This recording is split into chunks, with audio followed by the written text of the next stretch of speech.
Welcome to the Positive Pants Podcast. Mindset, motivation, and inspiration to help you find your positive pants.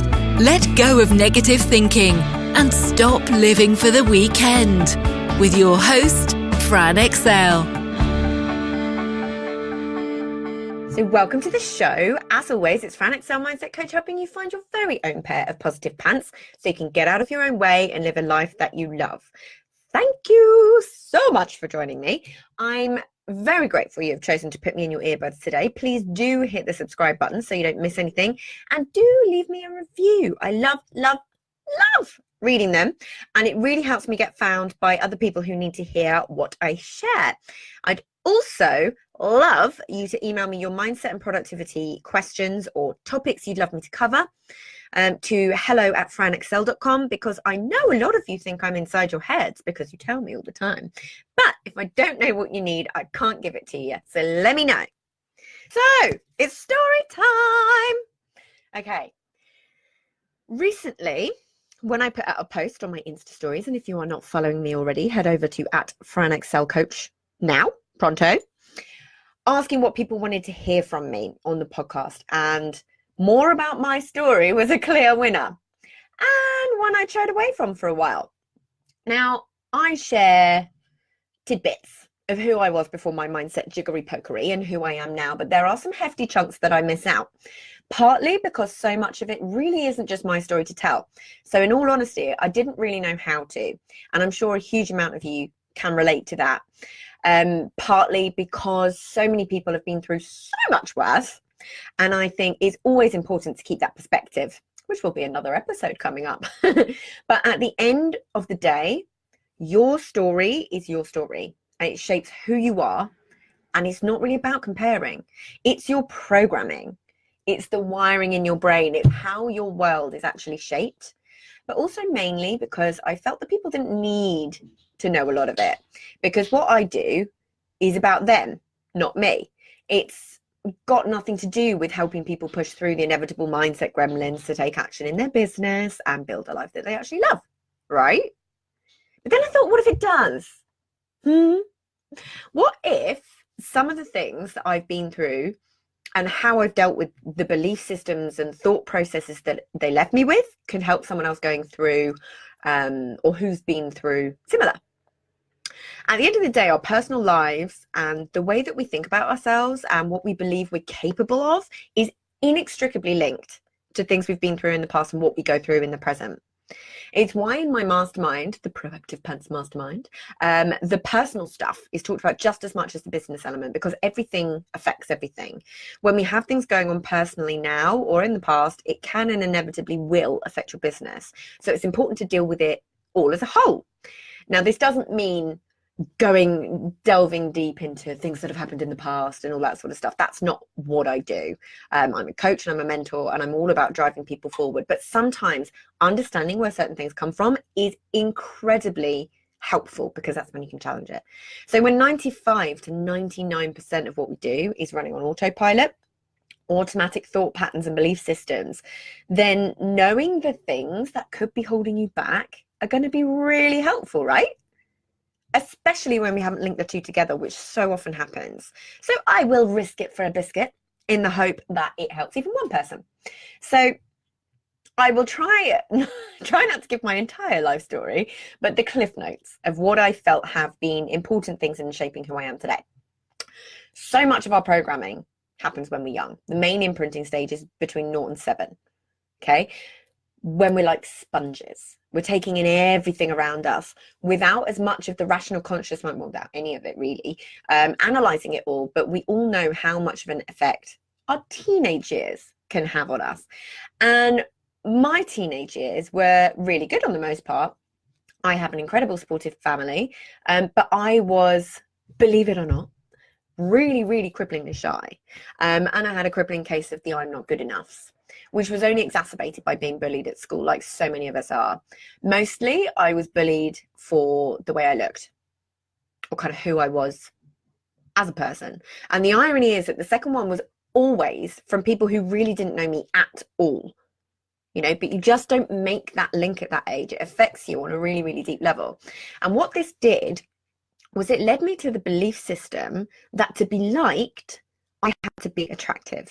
That how I looked was directly linked to being good enough and being worthy of other people's friendship and time. Never mind the fact that beauty is in the eye of the beholder and every person truly does see something different. My belief was that I had to be a certain way and look a certain way to be accepted and liked. And I didn't think I fit that mold. Yeah. I believe as a result of this, I really struggled. And I struggled with eating disorders. And I continued to yo-yo between you're too fat and you're too thin because my weight was something I could control. Yeah. And I'm sure there's a lot of you who can relate to this out there. I basically was in a cycle of self-loathing, probably until I was about 30 when I started to really, really work on this stuff. And thankfully, had a husband who literally thought I was the most beautiful thing on the planet. So that helped and really, really highlights to me the importance of being with the right person. Yeah. I kept repeating the same patterns for over half my life of extreme dieting and comfort eating. And what this, of course, did was kept me in an eternal loop of thinking I wasn't thin enough or I was too thin to be attractive and therefore liked and accepted. And meant I had, really, really low self-esteem. But something that also contributed, stumbling over my words now, to the lack of self-worth and belief that being liked was directly linked to the way I looked was being in a very emotionally abusive relationship for over 3 years. Things like being stood in front of the mirror and told, see, I told you your bum, not the word he used, was bigger than mine, but I like Apple to not give me expletives. And being told I looked better thinner consistently. And what that did was consistently reinforce my beliefs. And you can understand why someone like that may be a little bit more shy, a little bit more wary. But I realize now that I only attracted that relationship because that's where my self-worth already was. Yeah. I believed I didn't deserve to be treated any better, that I should be grateful that anybody wanted to be in a relationship with me in the first place. My feelings of not being good enough, self-worth, confidence on the floor, absolutely on the floor. But I know now that because it was what I expected, my brain looked for all the evidence to prove that to be true. Yeah.